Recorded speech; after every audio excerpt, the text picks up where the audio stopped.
Welcome to the Thinking Practitioner Podcast, a podcast where we dig into the fascinating issues, conditions, and quandaries in the massage and manual therapy world today. I'm Whitney Lowe. And I'm Til Luchau. Welcome to the Thinking Practitioner.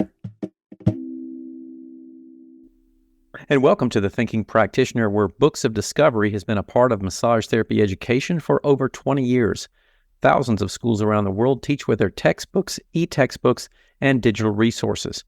And Books of Discovery likes to say learning adventures start here, and they see that same spirit here on the Thinking Practitioner podcast and are proud to support our work, knowing we share the mission to bring the massage and bodywork community enlivening content that advances our profession. Check out their collection of e-textbooks and digital learning resources for pathology, kinesiology, anatomy, and physiology at booksofdiscovery.com, where Thinking Practitioner listeners, that's you, save 15% by entering Thinking at checkout.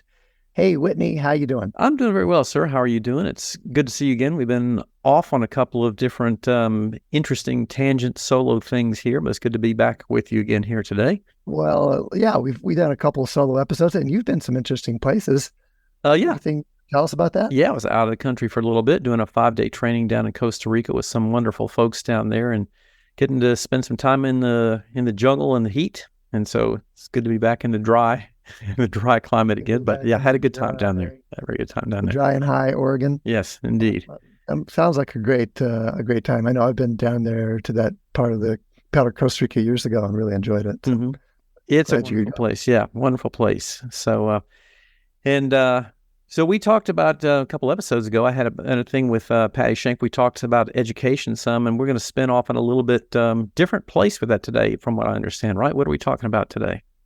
Yeah, I'm excited to share with you a set of obstacles, a set of things that could get in our way as learners. And this is part of a mastery class we teach as part of our certification. So it's just that idea that we have a role in learning too. And I really enjoyed your episode with Patty Schenk. It gave me tons of ideas about stuff that you and I are already doing really well, and for sure ways that we can bring this information to bear in an even more interesting way. Yeah. So that's just the educator side. So then today, this list is about what we can do as learners to get out of our own way, basically. Yeah, which I'm eager to hear some more about those things, because I'm always a voracious learner myself, and so I like to look at some of these things and reflect on how they may be impairing my learning as well. So, yeah. Great. And I even have some slides I'm going to show in the video version. You know, we're posting these to YouTube now, which is kind of cool. Mm-hmm. So I'll try to describe it to the listeners as well, but I got some some visuals I'm going to show along with it. Let me fire up my screen share there. What do you think? Can you see my first slide? We do. I see a flame of learning here. It's flame of learning. Yeah. So the context there is, why is learning even important? And you said you're a lifelong learner, Whitney, and I think of myself that way. I know in our profession, there's so many people oriented around learning. That's people that do cross profession some and come into this field from other fields. Remark quite a bit about how voracious of learners the people in our profession are, how often they come to continuing education trainings, or how much they're learning online, doing all the different kinds of things they do. So I probably don't have to make the case for learning, but that's the context to say that actually it's, if we're not learning, like this is a quote from Seneca the Younger, back in the days of the Stoics in Greece. He said, "Life without learning is death." Yeah. Or the other quote I've heard is, you don't, how's it go? You don't grow old, you just stop learning.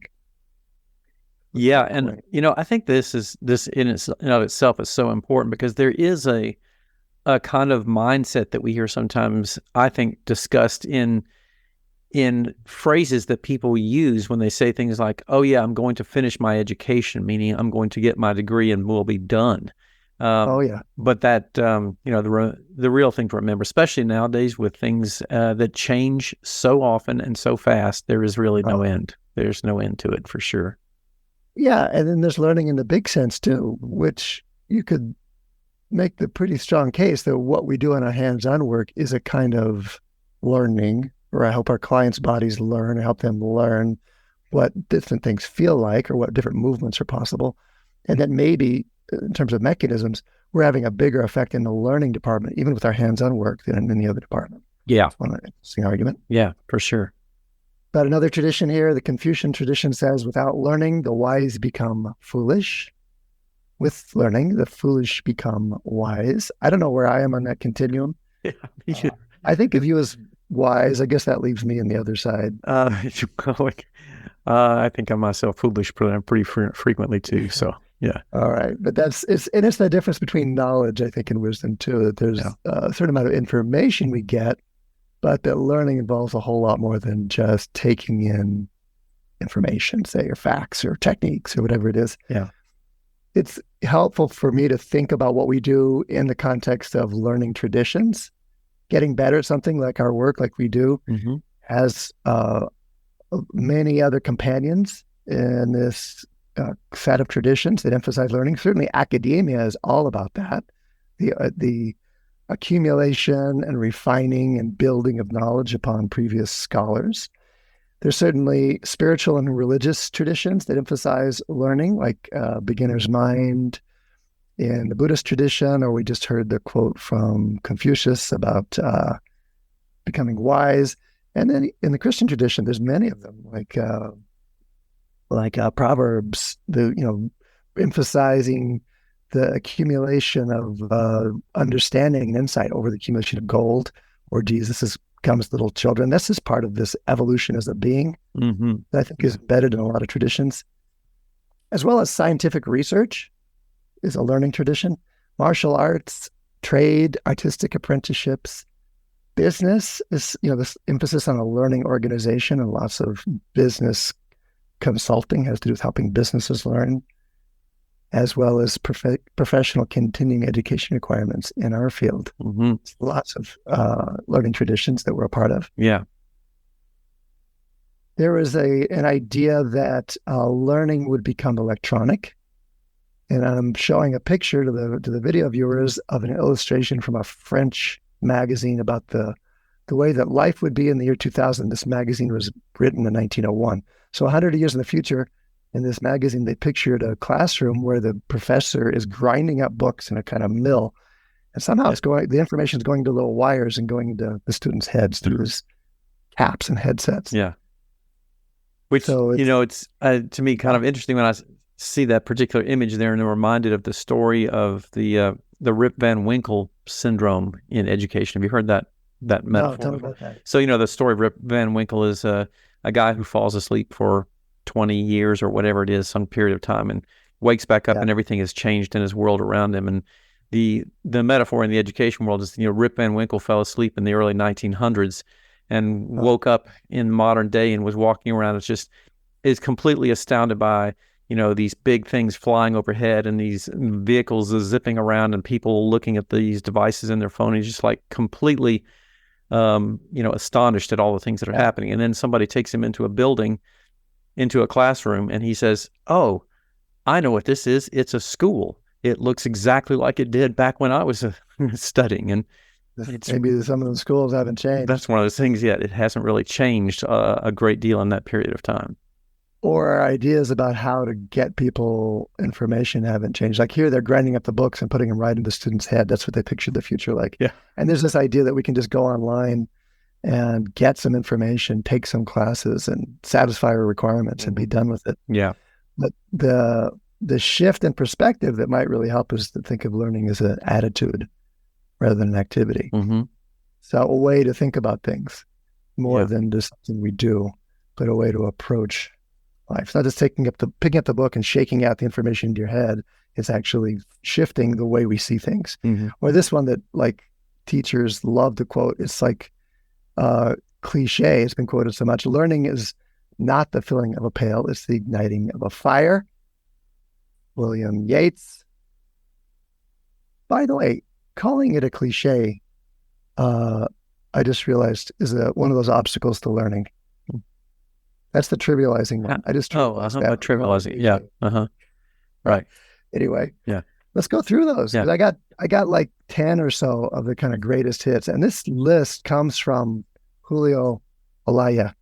at the Newfield Institute, Mm-hmm. who I trained with for a number of years, and really has some interesting things to say about attitudes and about learning and about how we as learners really make the difference in how we affect other people. It's basically our ability to learn ourselves to make the difference in how we catalyze learning in other people. Yeah. Something I just wanted to comment briefly on this. Something you said a moment ago triggered a memory for me of something I had read back when I was in graduate school and reading something about, I believe it was a Carl Rogers book or something that was talking about education. He was talking about the phrase that is used so often in education in the classrooms where we talk about covering content. And he said, it's an interesting phrase to talk about covering it because you often end up just dumping information and really covering over the significance of that learning for people. And I thought that was an interesting kind of perspective and shift and change on the way those words are used in looking at it. Good point. Yeah. Good point. You and Patty were talking about that, how it's not just about getting through it at all. Mm-hmm. Yeah. And you talked with her about ways to really help our students as teachers retrieve it. And so then as learners, the way that we think about it, the way we take it in, the way we relate to it will make a big difference too. And whether we're just covering it, actually shifting something that we do. Right. How we All right, let's see what we got. Okay, there's a handout that goes with this. I'll put it on the show notes, just a list of these and a kind of a self-assessment scale. But basically, if you're listening along, you can just see which ones you recognize in yourself. They pretty much cover my greatest hits of my own learning obstacles. That's how I know them so well. Mm-hmm. But yeah, the handout is optional. Go to our show notes and download it if you want. The first one, an inability to unlearn as an obstacle that gets in my way of learning new things. If I can't learn something new, then I'm not learning. Mm-hmm. And there's this phrase, fast past matching from Mickey Connolly, which says, he says basically we listen to a teacher or to a conversation companion or to a client just long enough until we know what we would say if we were in their shoes. And then at that point, we start formulating our response. So it's basically we're in a really fast way, we're matching what we hear to what our past is, and then we know to respond. Yeah. And there's some analogy to the way we understand predictive processing in the brain now too, whereas the brain is basically matching our experiences all the time with what it already knows. And the only time it uses appreciable energy is when there's something that doesn't fit. Yeah. Mm-hmm. Which is a kind of unlearning. Yeah. So if we're just matching, if we're just hearing things and going, I got that. I know that technique, or I got that concept, or we learned about the shoulder already. Then that's the moment I stop learning. Yeah. An interesting piece of that, or an example of that, I think that just comes to mind too. We talk about, learning. Let's sort of think of that from a clinical perspective too, about learning from our clients and what their unique personal experience about something is. And that statistic that's often quoted that it takes the average healthcare professional, or I think this was about physicians, they had done this, something like they interrupt their patient within the first, what was it, like 25 seconds or something like that, 18 seconds within, in the interview process, because you hear something you've heard before and it's just like, okay, this is what this is. And so like, that's a really good example of like, we need to really unlearn and listen to what they're saying so we can learn what their unique experience is. True. Claude Bernard, the French physiologist, said it's what we think we know already that often prevents us from learning, or that we're lost the instant we know what the result will be. Yeah. That's one who's the Spanish painter and sculptor. Next obstacle, the belief or the idea that I can't learn that. Mm-hmm. Yeah. So this is like me deciding, I'm not a math person, or I'm not or whatever. I'm not an intuitive. Yeah. I learn more analytically, whatever it is. Yeah. But as soon as we have that thought, it becomes a self-fulfilling opinion. Mm-hmm. Yeah. And Julio Layo's point is it's always an opinion and not a fact, because we never get to test it. Yeah. As soon as we decide it, we stop trying. So yeah. It just stays there. I can't learn that. Yeah. That's really true.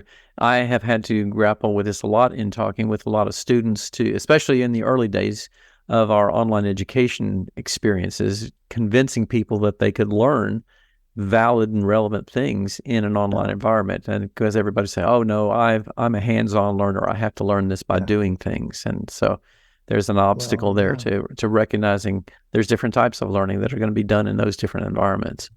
And a lot of people come to our field with this as a sore spot in their academic history, really feeling like they couldn't learn, and so being attracted to something that was more hands-on. Yeah. But for a lot of people, it's a real revelation or a shift to realize, wow, I can actually learn more than I thought. Yeah. Next one, cognitive blind spots. Cognitive blind spots. And you can imagine a pie chart where everything that can be known is one slice of the pie. It's pretty small. Like everything, all knowledge anywhere in the universe, known universe to humans would be this slice of the pie. It's probably a pretty small slice of the pie. Yeah, especially nowadays. Yeah. Well, yeah. And then the slice that I know, everything that I know is even a smaller slice. Yeah. So there's a little sliver of that. Sliver, yeah, for sure. So yeah, everything that can be known is one piece. The sliver, that's everything I know, which leaves like a huge bit of the pie is everything we don't even know. Yeah. So the cognitive blind spot says that I'm not even aware of what I don't know. I know there's some things I don't know, but I'm not even aware of a much bigger set of facts or perspectives or possibilities that aren't even on my map. Yeah. Yeah, for sure. Confusion is our next one, our next obstacle. And that's a feeling or you could say a autonomic state that can come that we call confusion. But another interesting definition, again from Julio Olaya, he says, maybe it's an addiction to wanting things to be clear and unambiguous all the time.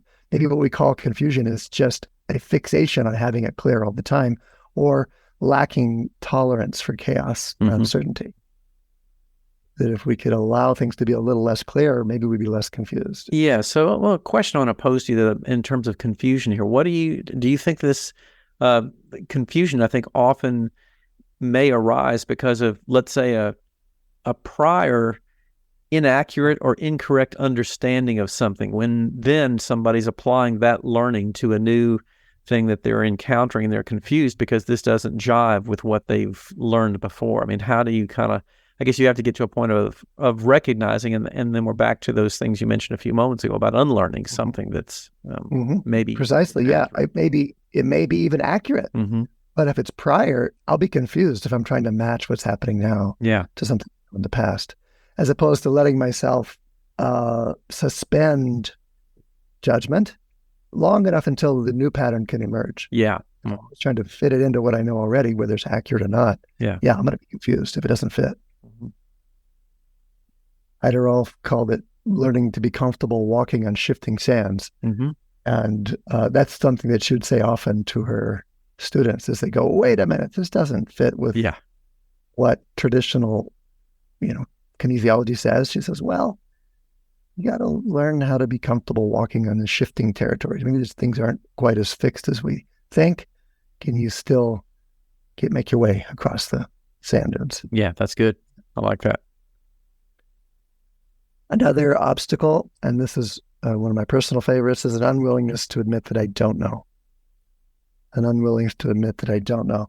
And this comes with a lot of baggage for most of us, at least for me, because our educational system, our traditional one at least, really emphasizes knowing. I mean, we test on what you know, raise your hand if you know, who knows the answer. And so that as a student, a lot of us really competed to know or to be the first one that knew. And that certainly was me. And so what got valued was knowing. Yeah. There was not as much value in not knowing.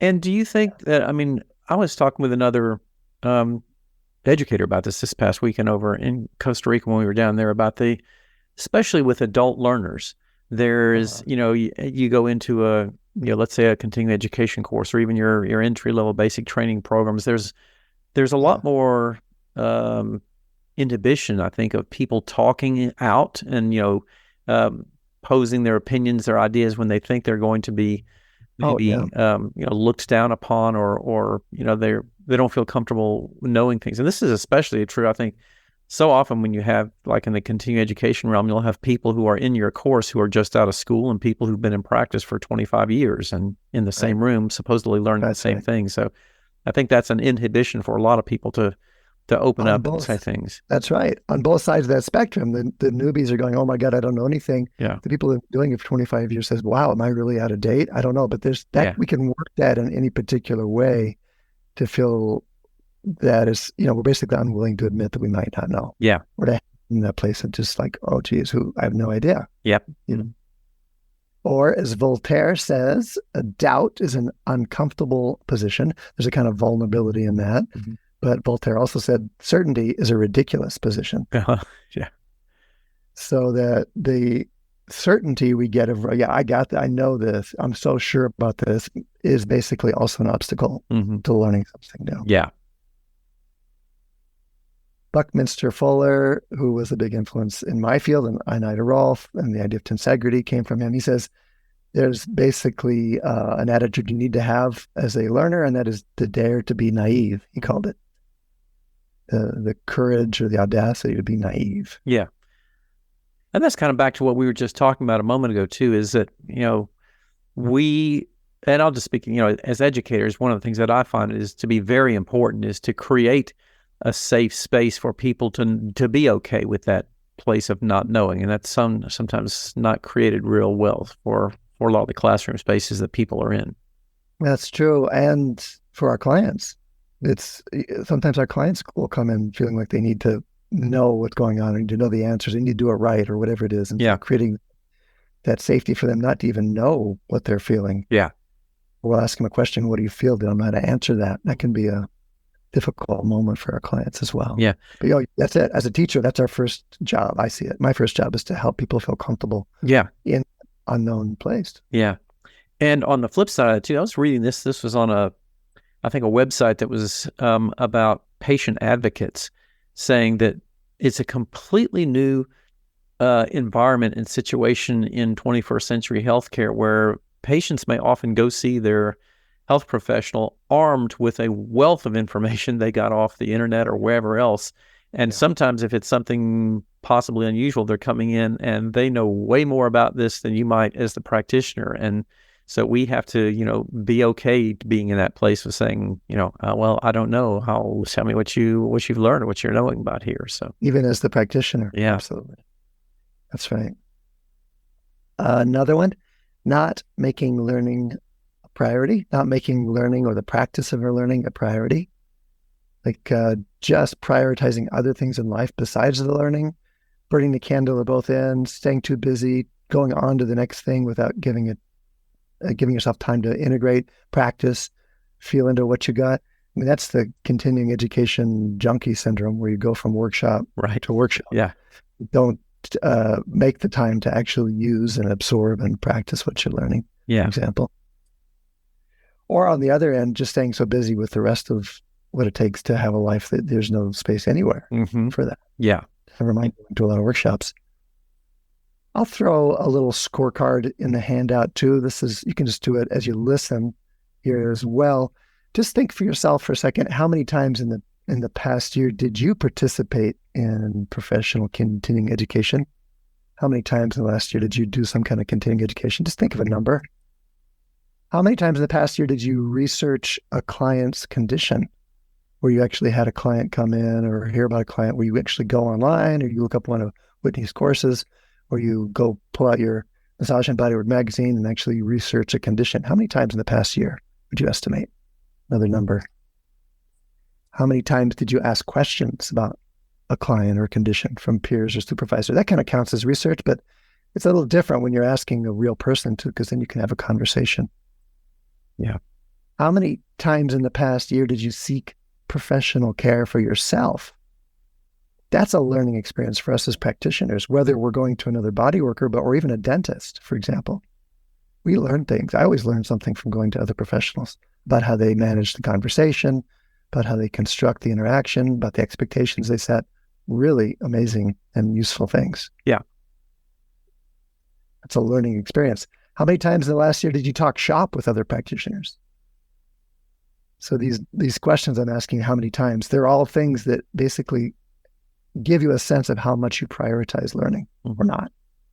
This is one of those that, in terms of that talking shop with other practitioners, that, as much as we like to bash things like social media, this is certainly one of those places where I think it has been a tremendous value for people to be able to connect with other practitioners. I just, remark myself about, reading a lot of the massage and bodywork forums and reading some of the stories that people tell of things that happened to them in the treatment room that we're just like, oh my gosh, this is just so out of my realm of even thinking something like that would ever happen. But, in the olden days, we didn't have the opportunity to hear a lot of those things and learn from them and figure out, like, how would I have dealt with this? What would I do? And this is, I think, a great value for that. You're right. That's one of the amazing things that social media, for example, brings to us. Yeah. But there's also the other number I was going to ask about was taking in a work-related article, book, or podcast. So you get to at least mark one because you're listening to us today. There you go. But how many times in the last year did you read a work-related article or listen to another podcast, something like that? So if you got the scorecard, you could total those up and, talk about your score, think about your score. But the basic question is, are you satisfied with your answers in each one of those places? Well, maybe it's the constructive use of guilt or conscience or the wanting something to be better. Mm-hmm.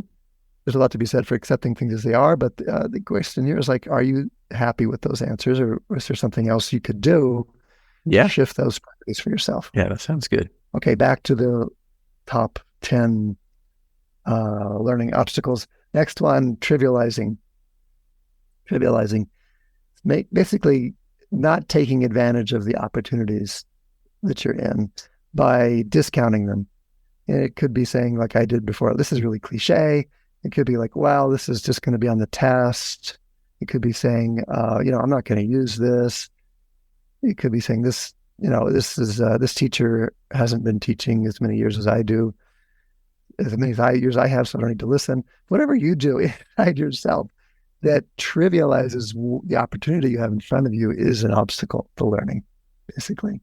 Another one, having to get it right. That's a big one. Yeah. That's a big one. It gets in our way of getting it anyway at all sometimes, if we think we got to get it right. And there's the example of flying an airplane.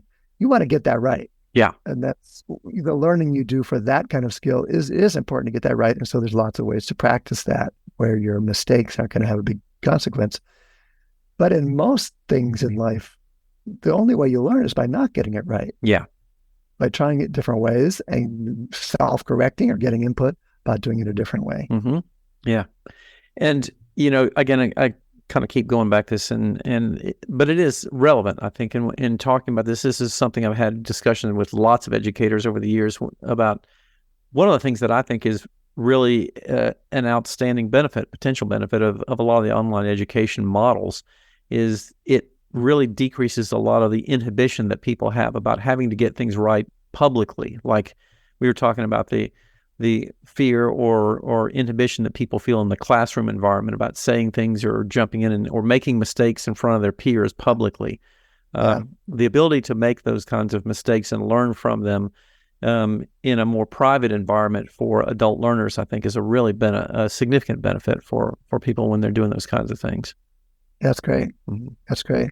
Yeah, we do that in our small groups, in our online learning, but we also have our private Facebook forums where we discuss the work, and hopefully the idea being that privacy at least helps people feel like there's a little bit of safety around them just saying whatever they need to say. Yeah. But you're right, that can be a huge barrier to even sharing in a group or on social media or post whatever's how they get it right. Yeah. But as, again, Mickley Connolly says, the return on investment on failure, the only hope for getting anything out of failure, in other words, is learning. Mm-hmm. Learning is the only thing that makes something we consider a failure to be worth it. Yeah. And there's a picture here where somebody was trying to pull a boat and it fell off their trailer. Hopefully there was some return on investment. Somebody learned something from that. Yeah. All right. This one is tricky. The inability to grant the necessary authority to a teacher. The inability to grant the necessary authority to a teacher. That can get in the way of us learning. Tell me about that one. That's interesting. Well, we have in our American individualistic culture a lot of value on our own authority. And most of our psychological models are about individuation and following what's right for me and getting in touch with what is my way. Mm-hmm. And there's so much value for that. That gives rise to all sorts of empowerment. If you have those options, it gives rise to all sorts of innovation, creativity, alignment with yourself. What we don't learn, and this gets really obvious to me going back and forth across different cultures, what we don't learn so well as Americans is how to give over authority to somebody who might know more than us. Yeah. We're basically all cowboys, and, we're all, at least, I won't speak for anybody else. A lot of us think we're cowboys and think we're Clint Eastwood and you can just do it our way and be the loner all through our learning career also. Mm-hmm. Or we have authority issues, rightly so, because there's so much abuse of authority, especially in the education system, where we really felt like some of our middle school teachers were Hitler or Mussolini, something like that. We really were concentration camp survivors. I mean, just to not to trivialize that at all, but to say that was really the kind of reaction we're having to authority at that age. And if you've been in any situation where there's been an abuse of power, either subtly or overtly, then it's going to be pretty dicey to trust that someone else has something to offer you. Yeah. And even listen to what they have to say. Yeah. So I want to ask you a question here and kind of riff on this for just a second, because there seems to be also, I think sometimes, a flip side to this of excessive granting of authority to individuals and maybe not questioning that authority appropriately. That is also an obstacle or impairment to learning, because we think, because the person standing up in front of the room said this, it must be true. And our inability or discomfort with the idea of questioning authority, I think, that's kind of like a flip side obstacle that may happen sometimes. Absolutely. Yeah. Absolutely. Unquestioning acceptance of whatever we say, just because Whitney and Til said it on a podcast, for example. Yeah. Because somebody in authority has that statement. So no, that's true. That's the converse. Mm-hmm. I think as a culture, we're much more attuned to be suspicious of that. Yeah. We don't really as much, but so that's why I included this one. This has been my own challenge, of course, too, is to give over authority to somebody else, to a teacher, and not always be looking at them with the skeptical, resistant, suspicious eye, like they're going to take me somewhere I don't want to go. Yeah.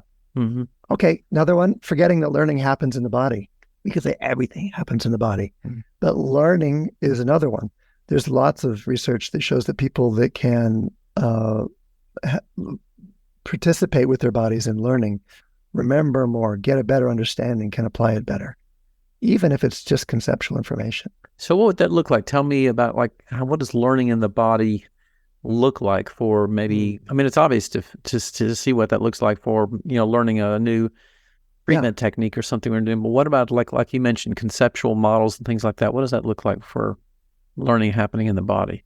Yeah. Well, treatment, a technique is obvious. You're going to learn more if you can do it with your body than if you're just going to watch it. Mm-hmm. Yeah.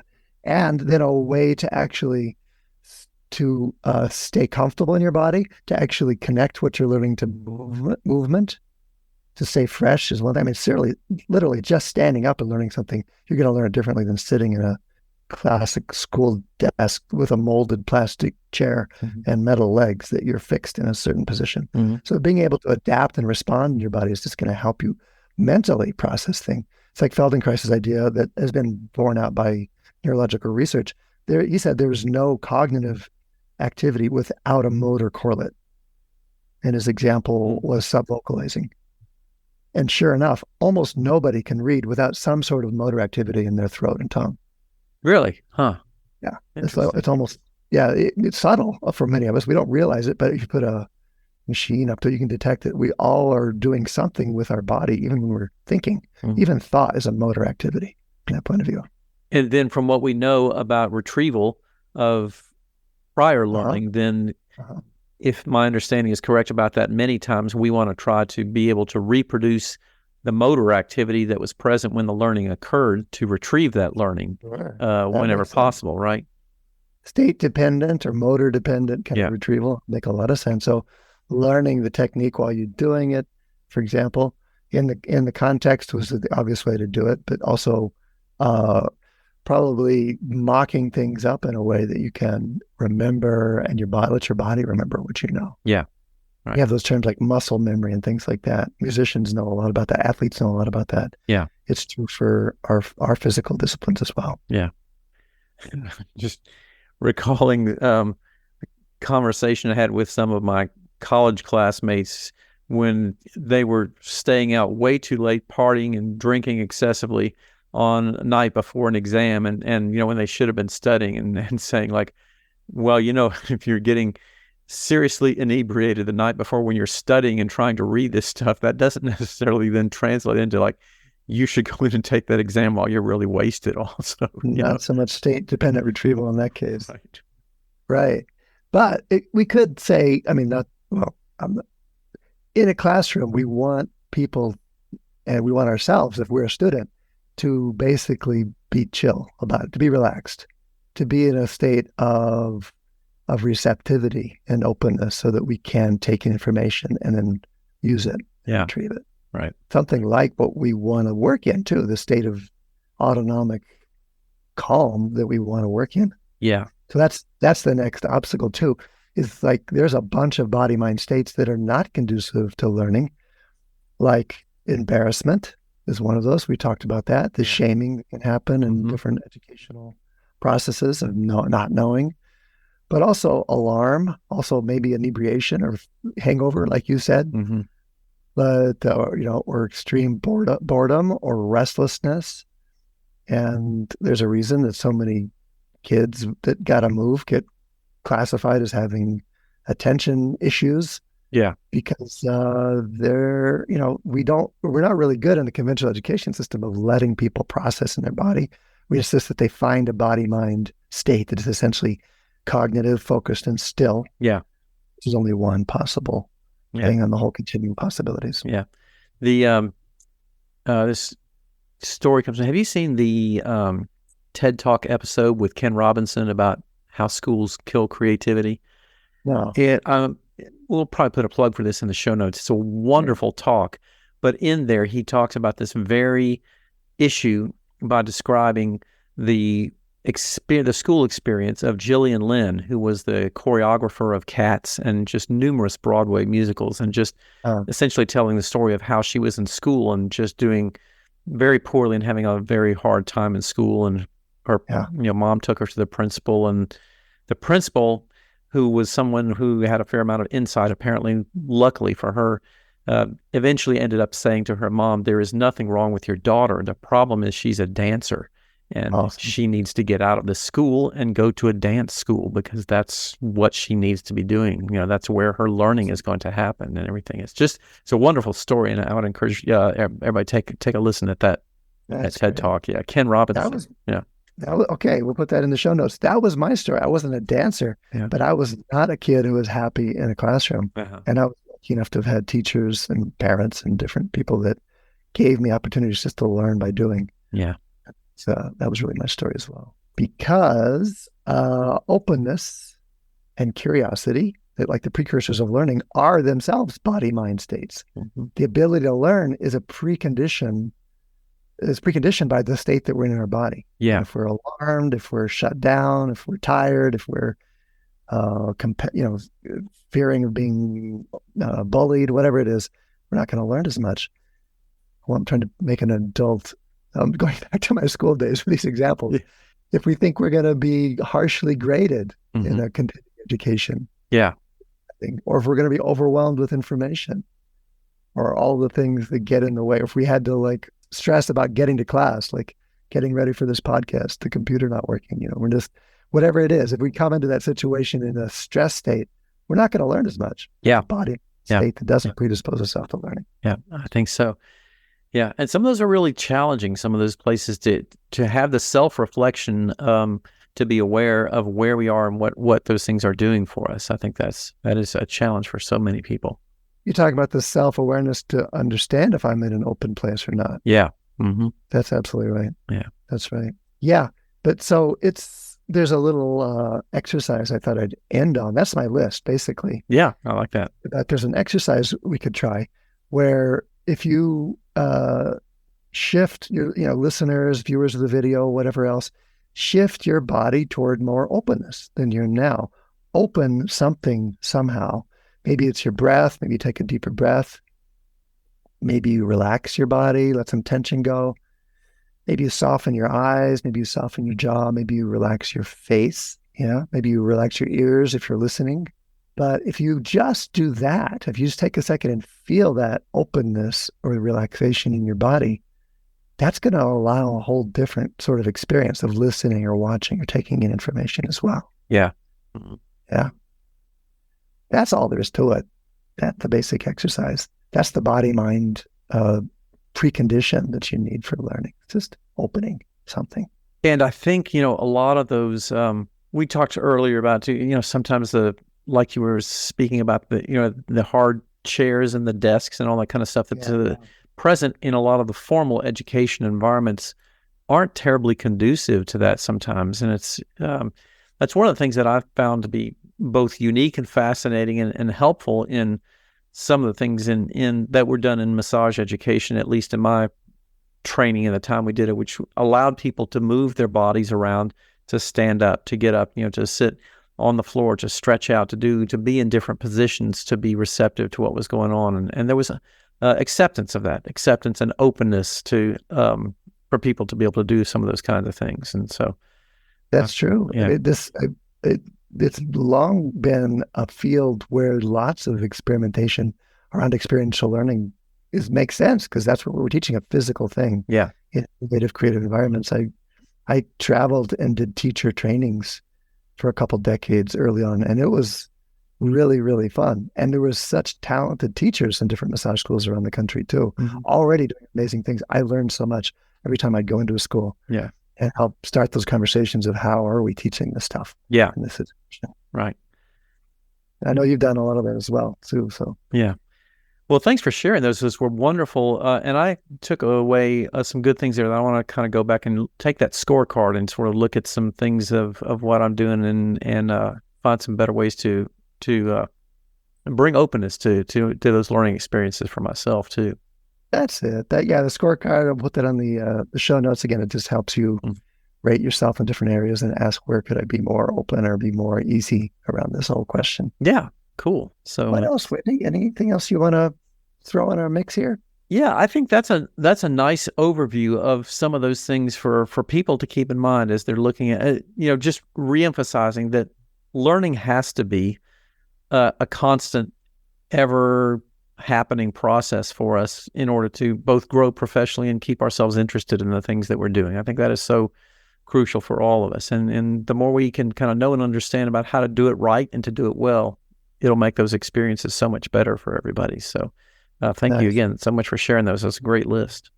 And to make it congruent with what we're asking from the other person's body in that situation.